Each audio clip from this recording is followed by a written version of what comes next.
Report कह रही है। पाकिस्तान शायद इस चीज को भी हवा में उड़ा देगा।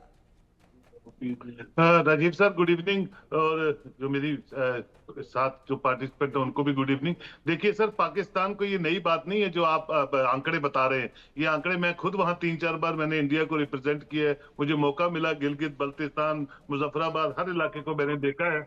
और मैं आपसे बड़े वसूख से कहता हूं कि पाकिस्तान जो है वो एक इकोनॉमिकल रिसेशन से और पॉलिटिकल रिसेशन से जूझता हुआ मुल्क है, और वो इतना जूझ रहा है कि जूझते जूझते अंदर से वो टूट चुका है। अब ऑपरेशन सिंदूर ने एक चीज आपको बता दी कि इमीडिएट, जो मेरी बहन ने अभी बात की कि बिल्कुल आईएमएफ से तो पैसा लिया, पर 1.5 बिलियन डॉलर्स उन्होंने चाइना से मांगे। अभी वॉर शुरू होनी थी, अभी उनको खतरा था कि शायद हम स्ट्राइक करेंगे, और वो भीख मांग ली। अब आप परसों हमें पता चला कि 19 से 21 तक उनका जो डिप्टी प्राइम मिनिस्टर है वो चाइना 3 दिन के विजिट पे है। उस पर भी हमने डिबेट की, वो क्या करने जा रहा है? वो सिर्फ भीख मांगने जाएगा, वहां प्रोटोकॉल एंजॉय करेगा, गिफ्ट्स लाएगा और पैसे लेके आ जाएगा। देखिए जो उनका जो chief of the army staff है, वो जो मैं उनकी पहलगाम अटैक से 5 दिन पहले जो मैं इंटेलेक्चुअल मीट उनकी सुन रहा था, और जिस तरह का रेडिकलाइज भाषण वो दे रहा था, मैं भी मुसलमान हूं, मेरी जो बहन है ये भी मुसलमान है। मेरा अल्लाह जो है, मेरा कुरान जो है, मेरा हदीस जो है, उसकी गलत इंटरप्रिटेशन जो है वो पाकिस्तान करता रहा है और गुमराह करता रहा जम्मू कश्मीर के लोगों को, जम्मू कश्मीर के बच्चों को और पाकिस्तान की आवाम को। अल्लाह के नाम पे की दुहाई देने वाला वो मुल्क अपने शियों को कत्ल करता है सड़कों पे, अपने अहमदियों को कत्ल करता है सड़कों पे, अपने वहाबियों को कत्ल करता है, अपने मुहाजिरों को कत्ल करता है। ये तस्वुर अगर कायदे आजम जिन्ना ने ये सोच के मुस्लिम स्टेट का तस्वुर किया था, मुझे लगता है अगर आप जिंदा होता कायदे आजम तो वो खुद ही किसी चौक में खुद ही सुसाइड कर लेते। ऐसा पाकिस्तान का तस्वुर वो देख नहीं पाते। दूसरी बात यह है, देखिए मुल्क की एक बुनियाद होती है, जिस इमारत की बुनियाद पक्की हो, और इस मुल्क की बुनियाद बनी नहीं, जहां जमहूरियत पनपी नहीं, जमहूरियत को आपने पनपने नहीं दिया, जमहूरियत के रास्तों पे मुल्क चला ही नहीं, तो यही एक प्रॉब्लम है कि इंस्टॉल सरकारें 2 साल के लिए, 1.5 साल के लिए, 5 साल के लिए, 5 साल तो हुए नहीं कभी, 3-3.5 साल में ही सरकारें हमेशा गिरती रही हैं।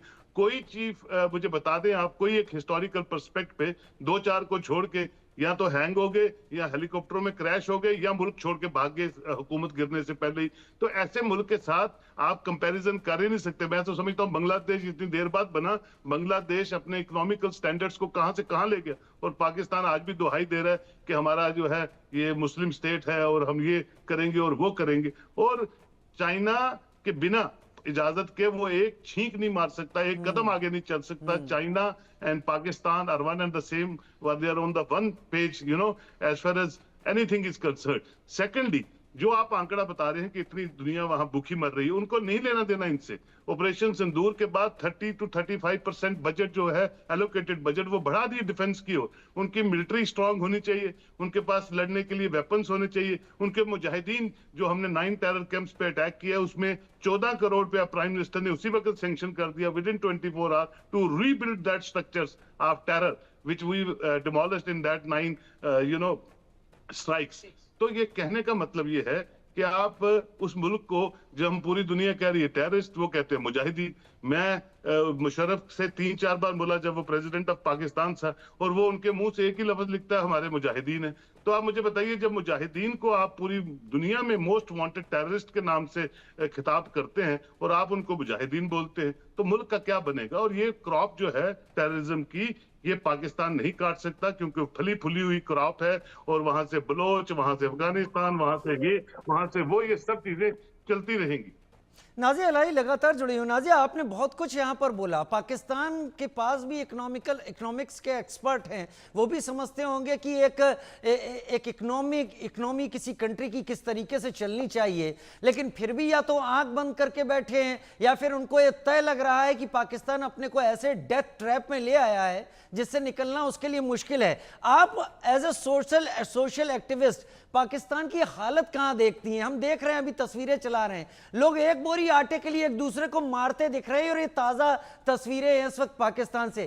क्या एक स्टेबल पाकिस्तान ज्यादा बेहतर रहेगा फ्यूचर में सबके लिए, या एक अनस्टेबल पाकिस्तान अब वक्त की जरूरत है? मैं बहुत क्रिस्टल क्लियर कहूंगी कि पाकिस्तान ना रहना ही इस पूरी दुनिया के लिए सबसे बेस्ट रहेगा। पाकिस्तान को खत्म कर देना ही, क्योंकि पहले भी वो मैप पर नहीं था, और अगर दोबारा भी अगर वो मैप पर नहीं रहता है तो कोई प्रॉब्लम तो नहीं नजर आता है। 37% डिफेंस मिनिस्ट्री में उन्होंने अपना पैसा बढ़वाया है, जो उन्होंने भीख मांग करके वो चाइना से और तुर्क से और IMF से लेकर के आए हैं। वो 37% उन्होंने क्यों बढ़वाया है? क्योंकि ऑपरेशन सिंदूर के माध्यम से जिस हिसाब से 9 आतंकी ठिकाने को जर्रा जर्रा किया गया है और बर्बाद किया गया है, कहीं ना कहीं पाकिस्तान के डिफेंस को ये एहसास होने लगा है कि जब 9 आतंकी ठिकाने बारूद से उड़ सकते हैं और धूल धूल धुआं धुआं हो सकते हैं, चटियल मैदान हो सकते हैं, तो मिलिट्री क्यों नहीं हो सकती? उनके एयरबेस क्यों नहीं हो सकते हैं? हम तो टारगेट कर ही सकते हैं। दूसरी चीज मैं आपको बता दूं कि पाकिस्तान की फाकाकशी अभी कुछ दिन के बाद और भी बढ़ जाएगी। ये तो अभी एक बोरी आटा के लिए लड़ रहे हैं, वो दिन भी दूर नहीं है पाकिस्तान में कि एक बोरी आटा के लिए या एक मुट्ठी चावल के लिए कि एक दूसरे का कत्ल करेंगे, एक दूसरे की बहू बेटी को लूटेंगे, जो आज भी हो रहा है। लेकिन कल आने वाले कुछ दिन में सरेआम होगा, जिस दिन बलोच एक नई सरकार बनाएगा, जिस दिन बलोच इस दुनिया का 194 कंट्री हो जाएगा, क्योंकि उसमें सबसे महत्वपूर्ण बात है कि डिवर्स मिनरल डिपॉजिट कहाँ है? बलोच में है। कोल कहाँ पर है? बलोच में है।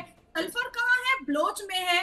मार्बल कहाँ है? बलोच में है। तो बलोच को एक्चुअली में कहा जाता है गोल्डन लैंड, और गोल्डन लैंड अगर पाकिस्तान से हट जाता है, वो अपना एक नया देश बना लेता है, अपना एक नया झंडा, अपनी एक नई सरकार बनाता है, तो चाइना के साथ ये जो एक्सपोर्ट इंपोर्ट का काम पानी के जरिए है, ये भी तो बंद हो जाएगा ना। चाइना के साथ आवाजाही का जो रास्ता है वो भी तो बंद हो जाएगा। एग्जैक्टली जी, अब खैबर पख्तूनख्वा से ही इनको रॉक मिलता है, और खैबर पख्तूनख्वा से ही इनको बहुत सारे माइंस मिलते हैं।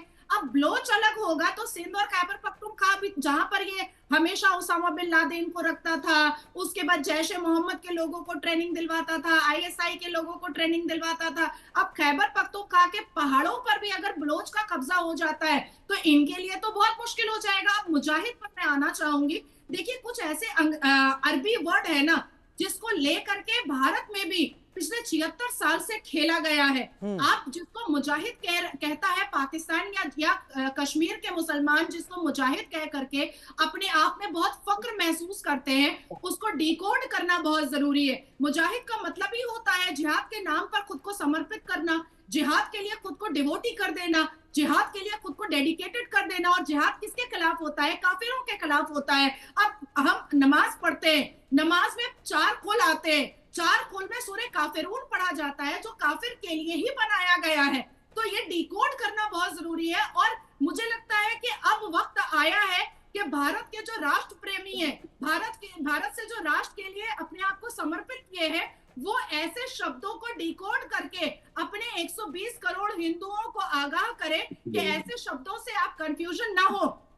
बहुत सारे ऐसे प्रवक्ता हैं जो बैठते हैं लेकिन जलेबी वाली शब्द से वो भारत के हिंदुओं को समझा नहीं पाते। तो मुझे ऐसा लगता है कि ये जलेबी वाला शब्द अब पाकिस्तान को भी इस्तेमाल करने की जरूरत नहीं है, और भारत में बैठे पाकिस्तानी मानसिकता को भी इस्तेमाल करने की जरूरत नहीं है। मुजाहिद इज अ जिहादी, और जिहादी ही जा करके लश्कर तैयबा का मेंबर बनता है, उसके बाद हिजबुल मुजाहिदीन का मेंबर बनता है, जमात इस्लामी का मेंबर बनता है। ये जितने भी टेररिज्म ऑर्गेनाइजेशन है वो जानबूझ करके अरबी शब्दों पे बनाए गए हैं ताकि काफिर समझ ना सके, लेकिन ये अपना काम करके निकल जाए।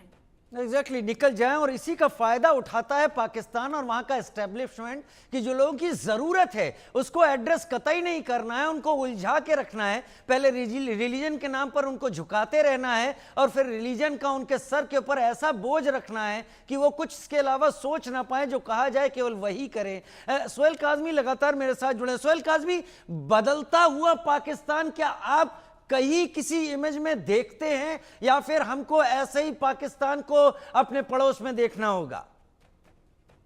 देखिए, हमारे मजहब में है कि कयामत के बाद सब चीजें डिसाइड होती हैं सर, कि दोनों फैसले होते हैं कि अच्छाई कितनी है, बुराई कितनी है, और उसके बाद डिसाइड होता है कि आपको जन्नत में जाना है या जहन्नम में जाना है। जो मुल्ला हमारे हजरात सुनाते हैं या जो हमारी इंटरप्रिटेशन है इस्लाम की। लेकिन मुझे लगता है पाकिस्तान ऑलरेडी जहन्नम में है, और वो जहन्नम ऐसा गंदा जहन्नम है कि जहां अपने लोग अपने लोगों को मार रहे हैं, कत्ल कर रहे हैं, और फिर अकाउंटेबिलिटी भी नहीं ले रहे हैं और उसको सिर्फ जिहाद का, इस्लाम का की पैरवी करने के लिए उनको आगे लगाया जाता है। तो आप समझ लीजिए कि हमारा जो मजहब है वो एक क्लियर विजन से चलने वाला मजहब है और पूरी दुनिया उसको एक्नॉलेज करती है कि उसमें यूनिवर्सल ब्रदरहुड का सबसे ज्यादा एम्फेसाइज किया गया है कि सब मजहबों की इज्जत कीजिए। मैं आता हूं सुहेल और काज़मी, आपके अपने पास मजहब- आता हूं। सुहेल काज़मी, जम्मू कश्मीर पुलिस ने टेररिज्म पर प्रहार किया है, टेररिज्म के ऑपरेटर्स की संपत्ति को जब्त कर लिया है। आतंकवादी ओवैस फिरोज की संपत्ति यहां पर जब्त कर ली गई है, जो लगातार जम्मू कश्मीर में अब हो रहा है। कम से कम पहलगाम हमले के बाद इस पर कार्रवाई बहुत तेज हो रही